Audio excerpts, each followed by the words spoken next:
what's up, North 47, back with another video here on the Golf Club 2019.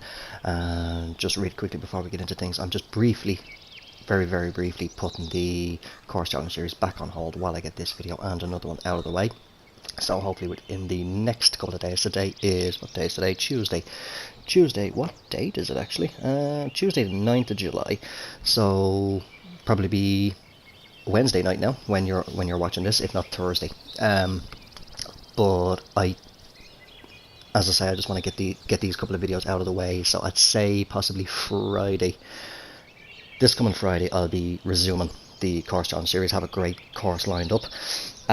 But right now, as I say, you will see from the title and the thumbnail, I'm just touching back onto the putting tips, which I did not long ago, showcasing and demonstrating Hippystein's putting method for counting the break, which he finally, after a long time, revealed to the public.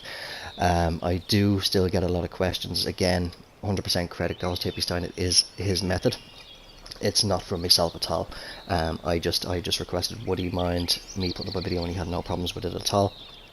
But I still get asked quite a lot, what am I looking at when I'm reading the greens? Am I looking at the beads? Am I looking at the lines? What am I counting as well? So as you can see here on the screen now, I've already, as you can see, I'm down on the worm cam here in the background, and I have lined up a putt ready to go for what we'll do now in a few minutes. But as you can see, here is a lovely black line on the screen with base of screen written underneath it. So that black line is going to represent the base of whatever screen you're using, whether it's a monitor you're playing on PC or even on console, or the base of your TV screen. That is where, when we get into the worm cam, which you can see in the background now, that's where we're gonna start off. We're gonna line up, or sorry, we're not gonna line up. What you'll see now, you'll see the two red lines here appearing. What those lines are, they're going to be the two lines either side of the ball running towards the hole. That's what those lines are going to represent for this video. Now what you can see is a green line. That green line is going to represent the grid line itself. That's the grid line that I'm now lining up with the base of the screen. The actual gameplay in the background, it's the opposite way around. It's a left to right break, but it doesn't really matter for this. So that's what we want to look at. We want to line up the lowest point, as you can see here in the little diagram. I'm going to line up the lowest point of the grid line with the base of your screen. So where all three lines, where the vertical line, the base of the screen, and the grid line, where they all meet, that's the lowest point that you want to line up. Now what we're looking at, we're not looking at anywhere outside the triangle. What's the triangle? Well, there's the triangle. That's pretty much right here where that blue arrow is pointing. That's where I now want to focus. Why am I only focusing there?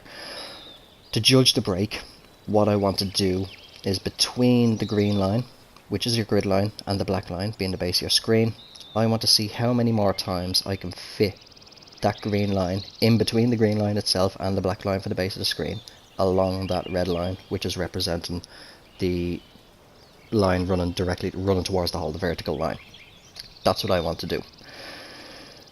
It can take a little bit of getting used to, and as well, I don't think I actually touched on it in the original video, is sometimes it can get a little bit thrown off, because in the gameplay in the background now, you can see the lines are fairly thin.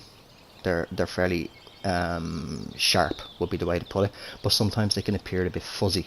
Now the fuzzy lines can sort of, as I mentioned just there, can throw you off a little bit, where you might just be a number off. You might be a number shy. So say if it works out to be a 5, you might only give it a 4 because you're looking at the thickness of the line, but you can kind of adjust to that once you realize, oh, it's throwing me off. It's a bit of a fuzzy line, so maybe I'll give it just the 1 extra.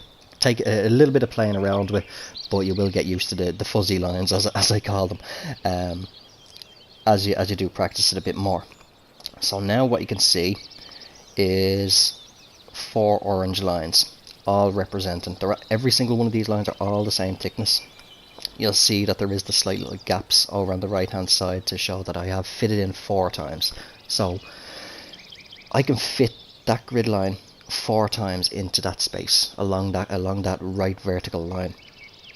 But I'm going to give the grid line itself the number of 5, because I'm counting the 4 orange lines, which are the 4 imaginary grid lines that I've counted, and then I'm counting the grid line itself.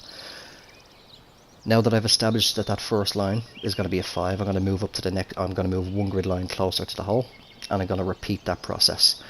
If it turns out to be the same again, now I'm going to count it up to 10. So it's going to be 2 5s. Obviously that's 10.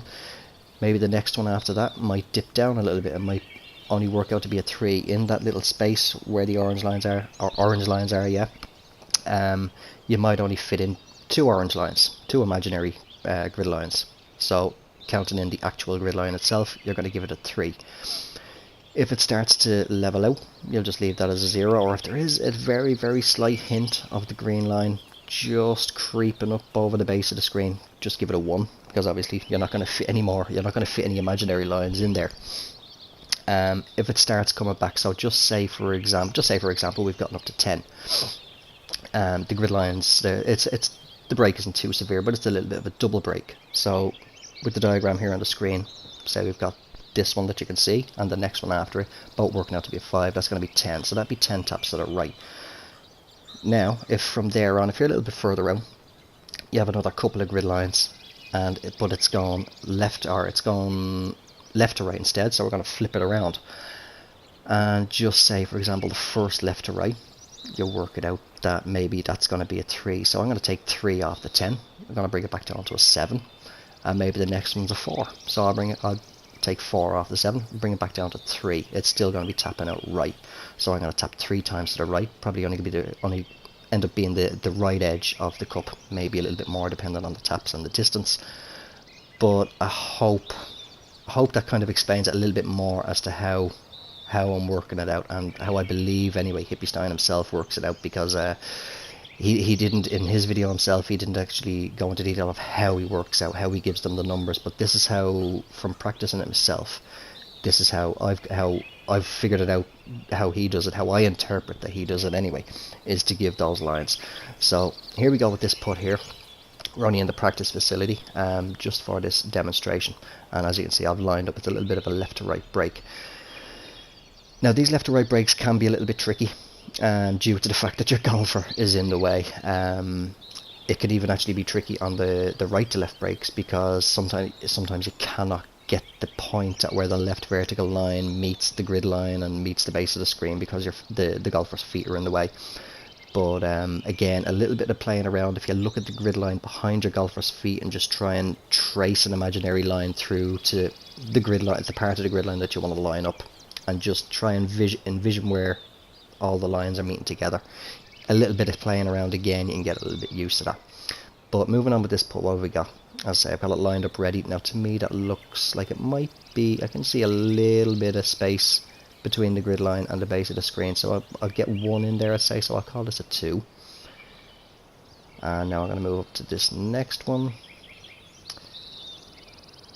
It looks like maybe I want to give it a 2, but then again it is, I'll give it 1. I think I'll actually give it 1, so that'll be 3. Or do I want to give it a 2? But I'll come back to it. I think this looks again like it might be just a 1 again. The breaks aren't too severe here, so that's going to be 4. 4 for now anyway. Oh no, this has picked up a little bit again. I'll definitely give that a 2. That's going to be 6. And again, that's died down again. I think I'll just give that a 1, so we'll call it 7. And that looks pretty level. There is that bead running along the line very, very, very slowly, but I'm not seeing any elevation change along that line with the base of the screen, so I'll keep that as there. So we said 7. Let's reset the marker now, and let's tap 7 times to the left. 1, 2, 3, 4, 5, 6, 7. 7 quick little taps. Now it's 18 feet. Down an inch. I'll give it a 2 count. Let's see how it goes. So 1, 2. It's tracking. Oh, I pushed it a little bit. Let's try it again. I should have mulligans on here. I do indeed. Okay, right, so it's perfectly lined up. Let's try it one more time. I might have been just a little bit off at the count there as well. 1, 2. Looks, oh, it's pushed again. Actually, yeah, my swing line is bulging out a little bit. But I'll tell you what, I'll recount it just in case I was off. Just in case I was off. I'll recount it. One of those ones might have been a 2. That's why it's good to try and get a little, actually, I don't think I actually mentioned it before. To try and get a little feel for on the practice facility, right? So we know this is going to be a 2. This is the one actually that I think I was on the fence about. Come on, back just a tiny little bit more from me. Yeah, I think I'll give that a 2. Right, so it's going to be 4 now. Don't think there's going to be much difference, to be perfectly honest. Now lining that up, I think I might want to give that a 2 again. Right, so we'll say 6. It's going to be 8, that's another 2 there. Now I do feel that I want to give that a 1, so that'll be a 9. And again, we'll just double check, that's fairly level. Okay, so we'll give it 9 this time. 1, 2, 3, 4, 5, 6, 7, 8, 9. Give it a 2 count again. 1, 2. Center of the cup. Let's give it a 2 count again, just to make sure that it wasn't just a fluke. 1, 2. Turn it nicely and into the cup. Right, third time's a charm. Let's see if we can get a 3 for 3. 1, 2. Oh, I just turned. I did actually push it going by the swing line there.